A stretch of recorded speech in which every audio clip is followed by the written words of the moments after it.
Have you ever wondered why your depth unsettles people? Why, the more you think, the less you belong?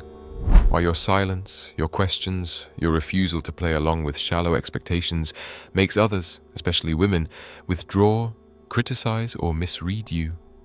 Søren Kierkegaard once wrote, "People demand freedom of speech as a compensation for the freedom of thought which they seldom use. But you think. And that is precisely the problem. You are not dangerous because you are aggressive. You are dangerous because you refuse to be predictable. And in a world where predictability is confused with safety, the intelligent man becomes a threat simply by existing. Modern relationships are built on comfort, not truth. But the intelligent man, he is allergic to illusions. He peels back masks. He questions why love feels transactional. He notices the performance in people's eyes, the dissonance between what is said and what is felt. And Kierkegaard warned us, the crowd is untruth. When a man refuses to be swallowed by the crowd, when he chooses his own path of meaning, solitude, and reflection, he breaks the entire framework that society depends on to keep people passive and emotionally compliant. Women don't fear intelligent men because they're smart. They fear intelligent men because they cannot contain them, because the intelligent man doesn't rely on flattery to be desired. He doesn't need validation to feel masculine. He doesn't play the puppet just to be chosen. He doesn't chase because he sees that most chases are rooted in illusion, not love.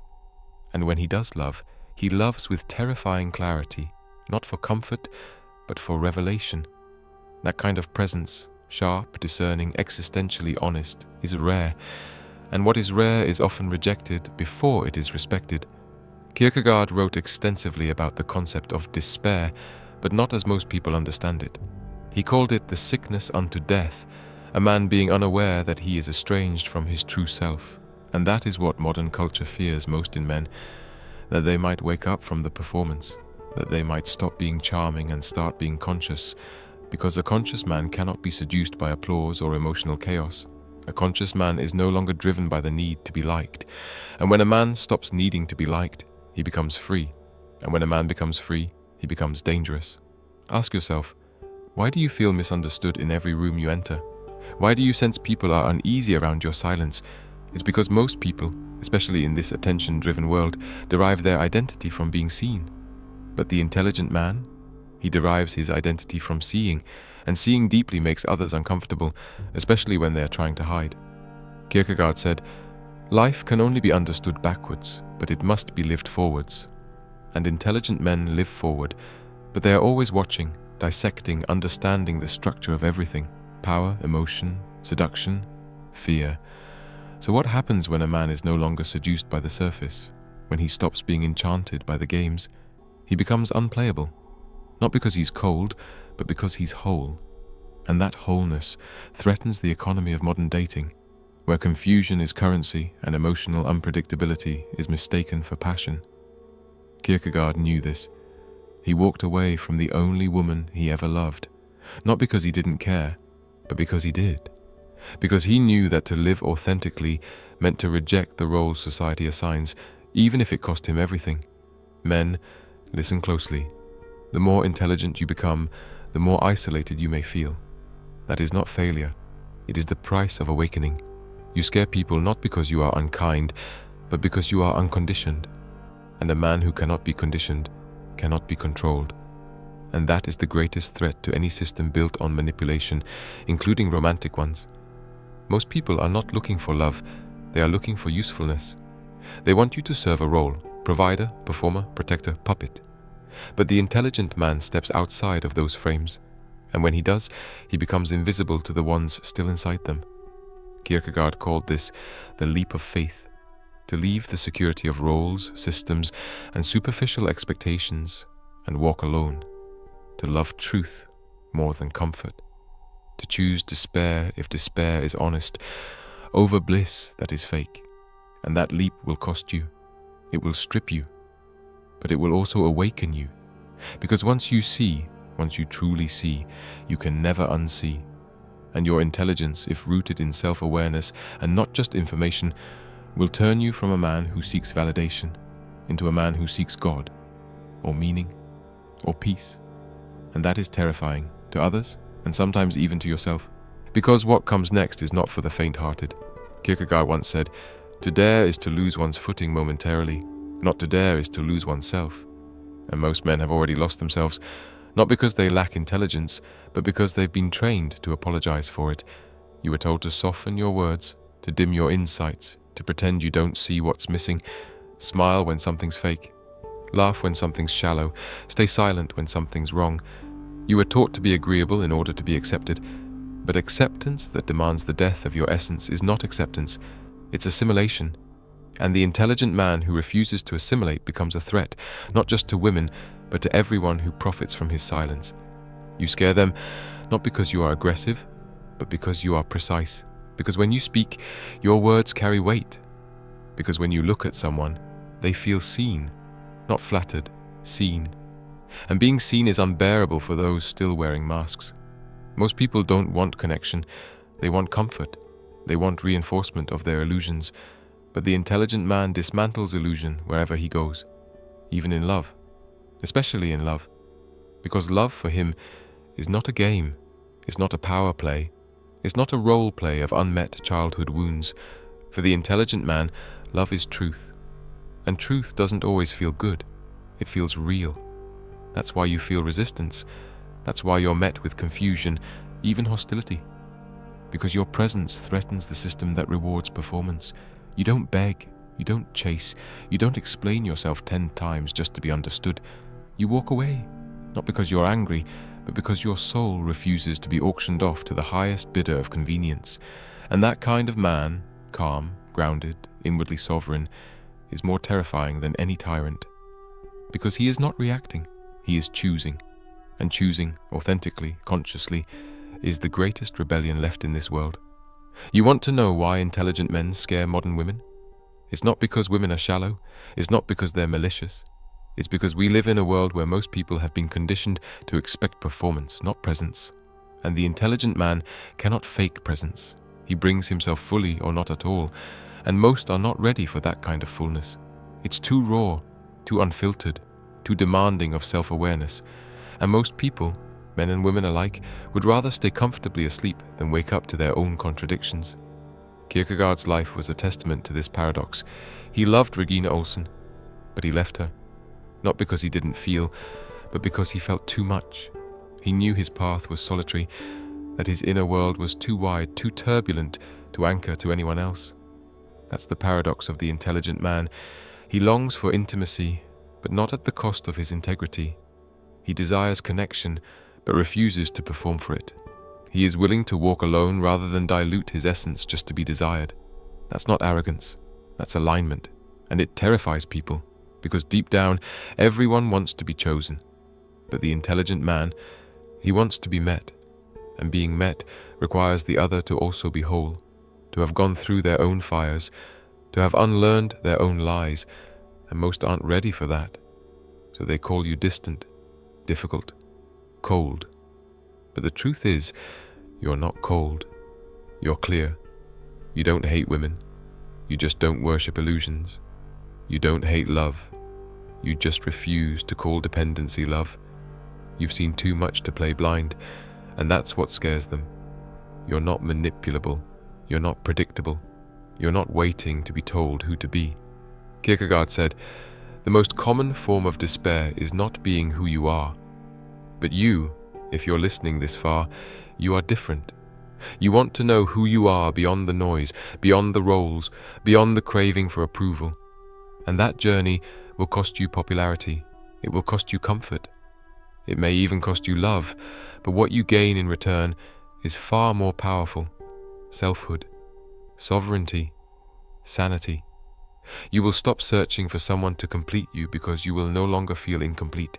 And that, brother, is when you become truly dangerous, not to others, but to the system that thrives on broken men.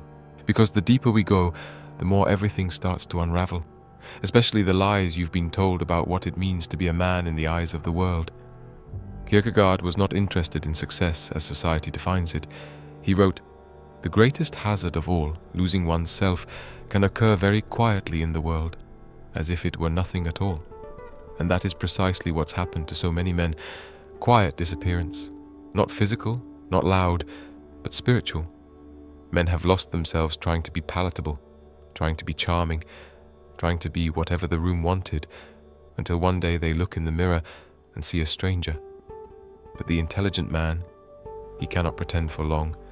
The tension builds inside him. He starts to notice that what others call confidence is often arrogance, that what they call love is often dependency, that what they call chemistry is often trauma, speaking its native tongue. He starts to see. And once you see, you suffer. That's the price of awareness. You suffer because you no longer fit. You suffer because your questions ruin parties, because your clarity offends comfort, because your need for truth repels those addicted to performance. And this is where the Kierkegaardian paradox sets in. You either betray yourself to be accepted by the world, or you betray the world to remain true to yourself. Most men take the first path. It's easier. It's praised. But it's a slow death. The intelligent man, if he is brave, chooses the second, and in that choice he begins to live. Not comfortably, not safely, but honestly. And this honesty manifests in everything. How he speaks, how he dates, how he works, how he worships, how he walks away. And the world punishes that kind of man. Because a man who cannot be seduced by the crowd becomes a mirror to everyone still trapped in it. Let's talk about relationships. Why does a woman feel uneasy around the intelligent man? Not because he doesn't care, but because he cares differently. He doesn't chase, he observes. He doesn't flatter, he listens. He doesn't respond to every emotional cue like a trained dog. He chooses his reactions with surgical precision. This makes him mysterious. And mystery terrifies people who need constant emotional reinforcement. The intelligent man is not absent, he's selectively present. And this selectivity feels like rejection to those used to being worshipped without effort. But he doesn't worship. He discerns. Because intelligence, when combined with emotional clarity, becomes spiritual X-ray vision. You see through smiles, through games, through flattery, and that kind of sight unnerves anyone still hiding. Kierkegaard spoke often about the individual's responsibility to become a self, not a social role, not a performer, not a mirror of other people's expectations, but a self. And becoming a self requires silence, stillness, reflection, solitude. 4 things modern culture is allergic to. Because a man who sits in silence too long might stop consuming, might stop conforming, might stop apologizing for who he is, and most terrifyingly, he might stop chasing what was never worthy of him in the first place. You want to terrify people? Walk into a room and don't seek attention. Just observe. Don't over-explain. Speak with precision. Set boundaries without raising your voice. Be kind without being compliant. Be romantic without being dependent. Watch what happens. Watch how people begin to adjust themselves in your presence. Because deep down, everyone senses when a man is rooted, and most don't know what to do with him, especially when he's not performing. That's the secret of intelligent men. They don't perform, and that's what makes them dangerous. Kierkegaard wrote, "Once you label me, you negate me." The intelligent man cannot be labeled. Is he cold? No, he's composed. Is he arrogant? No, he's self-respecting. Is he aloof? No, he's discerning. But labels are easier than reflection, so the world will reduce him to anything that makes his clarity feel less threatening. But don't let that shake you. Let it sharpen you. Let it deepen your solitude. Let it fortify your path. You were not built to be palatable. You were not made to beg. You were not designed to be everyone's comfort zone. You were made to become a man in the Kierkegaardian sense, aware, faithful to truth, willing to walk alone into the storm if that's what it takes to keep your soul intact. Then let's walk further into the storm. Kierkegaard warned us, the crowd is untruth, and yet most men still look to the crowd for validation. They measure their worth by how many hearts they can win, how many smiles they can spark, how many people clap when they speak. But that applause is a trap, because it teaches you to shape yourself according to what pleases others, not according to what is real within you. And here's the truth you weren't told. The more intelligent you become, the less applause you will receive, because you are no longer playing for the crowd, you are playing for your soul. And most people don't clap for that. They stare, they question, they shrink. You scare people not because you are cruel, but because you are clear. In a culture built on noise, your silence is disturbing. In a world built on stimulation, your stillness is unsettling. In an age of constant availability, Your refusal to be emotionally summoned on command feels like rebellion, and it is. It's the rebellion of a man who has reclaimed his mind, his heart, and his attention. You don't owe anyone a reaction. You don't owe anyone your confusion. The intelligent man does not explain himself to those committed to misunderstanding him. Have you noticed how quickly people grow uneasy when you stop oversharing? When you start protecting your thoughts? When your eyes say more than your words? This is the energy of a man who is no longer trying to be understood by everyone. And that kind of man terrifies not just women, but society at large. Because society thrives when men are distracted, when they're addicted, when they're chasing. But the intelligent man doesn't chase, he chooses. And this choosing, the calm deliberation of a man who knows his worth, makes him unreadable, unplayable, untouchable. Kierkegaard called it the single individual, the man who has separated himself from the crowd, not in arrogance, but in authenticity. He walks alone, but not because he's antisocial. He walks alone because most paths lead to noise, and he wants truth. He wants depth. He wants God, in whatever form that takes for him. And here's the paradox. The more rooted you become in yourself, the more people will try to shake you. Not because you are wrong, but because you remind them of what they abandoned. Their depth, their integrity, their silence. In love, this is even more profound. The intelligent man doesn't romanticize chaos. He doesn't confuse unpredictability with passion. He is drawn to alignment, not excitement. He wants peace, not performance. And when he speaks of love, he speaks of something holy, not hormonal. That kind of desire, that sacred, quiet, unwavering presence, can be terrifying to a woman who has only known love as drama. It can feel cold, but it's not. It's steady. And steadiness is unfamiliar to people who are still addicted to the highs and lows of emotional instability. But you must not shrink. You must not soften your clarity to be more acceptable. You must not hide your intelligence to seem less intimidating. Your role is not to fit into the world's confusion, is to remain anchored in truth. And sometimes, truth walks alone. Kierkegaard lived in that solitude. He was mocked, ridiculed, misunderstood. He walked away from the love of his life, not because he didn't feel, but because he felt too much. Because he knew that his life's mission, his truth, could not coexist with the roles others wanted him to play. And that's your challenge now. Will you keep playing roles for comfort, or will you finally become the man you were meant to be, even if it means being feared, rejected, or alone? The intelligent man doesn't seek to be liked. He seeks to be aligned. And when you become aligned, truly aligned, the right people will recognize you. Not because you impressed them, but because your silence echoed something they forgot they had within themselves. So stop over-explaining, stop apologizing for your solitude. Stop doubting the strength of your vision. You are not too much. You are too real for a world that rewards imitation. And the more real you become, the lonelier it may feel, but the more powerful you will be. Because that power will not come from charm or wealth or image. It will come from your refusal to abandon yourself. You've come this far, so let's not stop now, because what's on the other side of this path, the one paved with clarity, solitude, and self-mastery, is not just strength, it's freedom. And Kierkegaard understood something few people ever grasp, that the price of true freedom is everything that once made you feel accepted. He wrote, "Anxiety is the dizziness of freedom."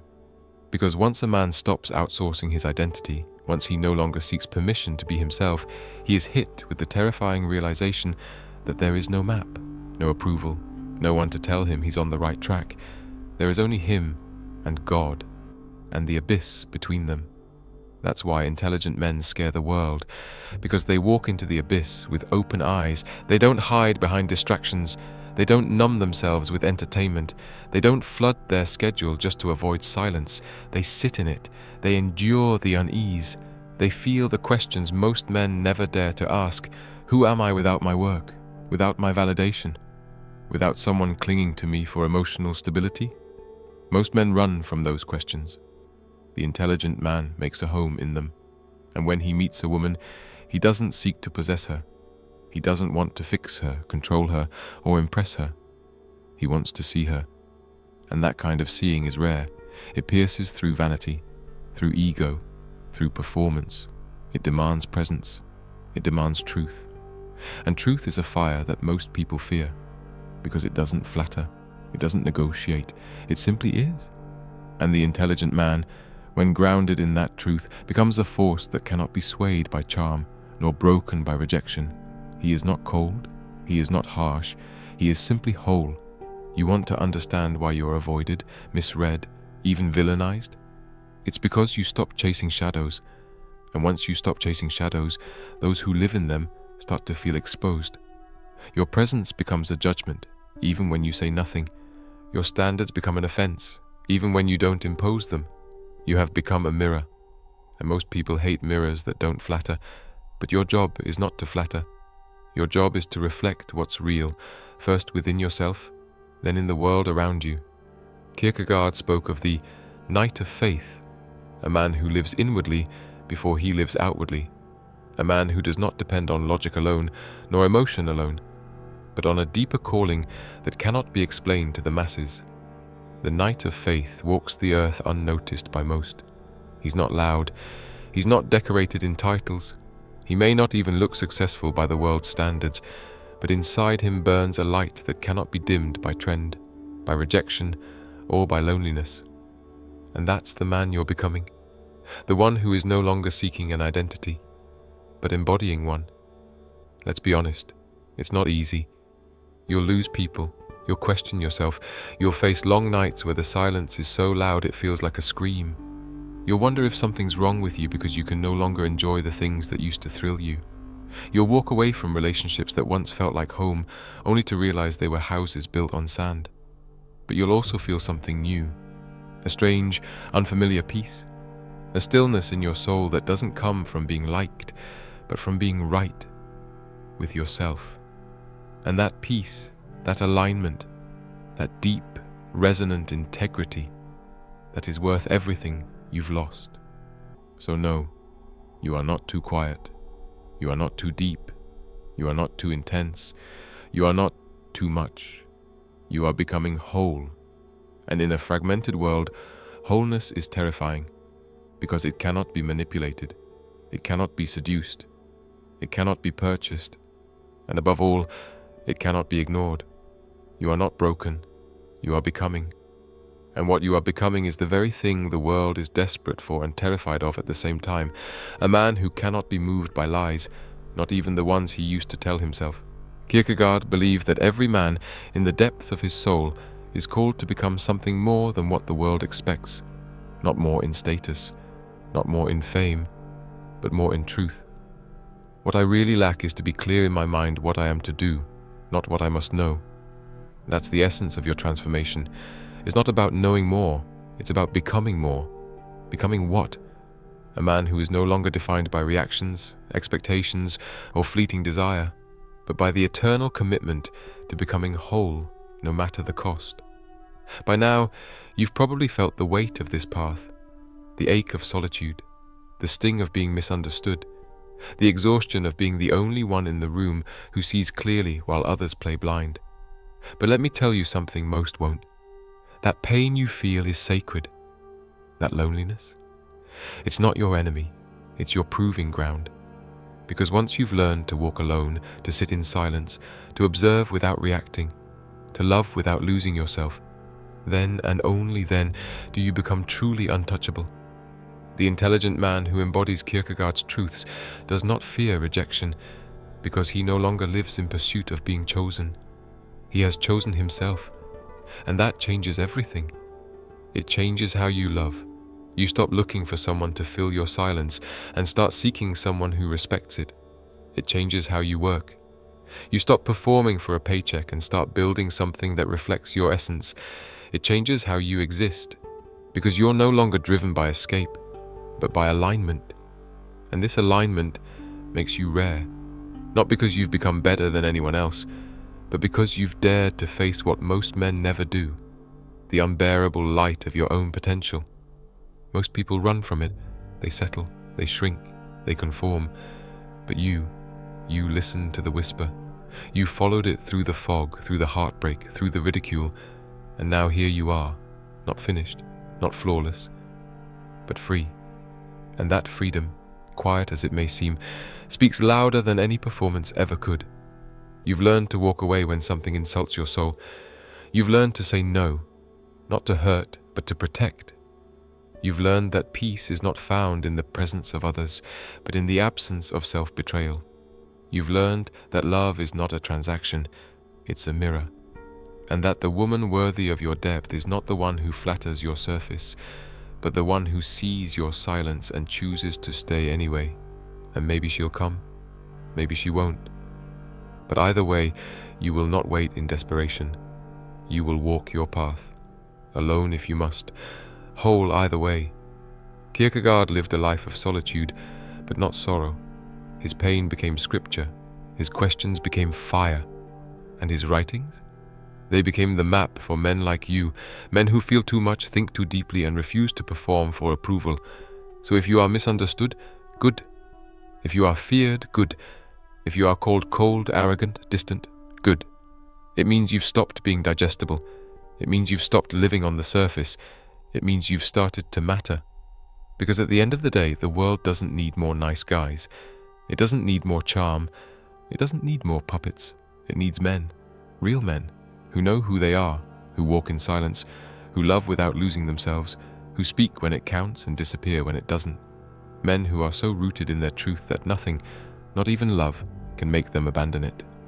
And if you are that man, or becoming that man, then know this: you will not be for everyone, but you will be unforgettable to the few who see you. You will not be worshipped by the crowd, but you will be respected by the rare. And most importantly, you will respect yourself. In the quiet moments, in the hard choices, in the long nights when you choose peace over performance, truth over approval, solitude over shallow comfort. If this message spoke to your soul, don't let it end here, like this video. Share it with someone who's still in the fog. Subscribe for more truths they'll never teach you in school.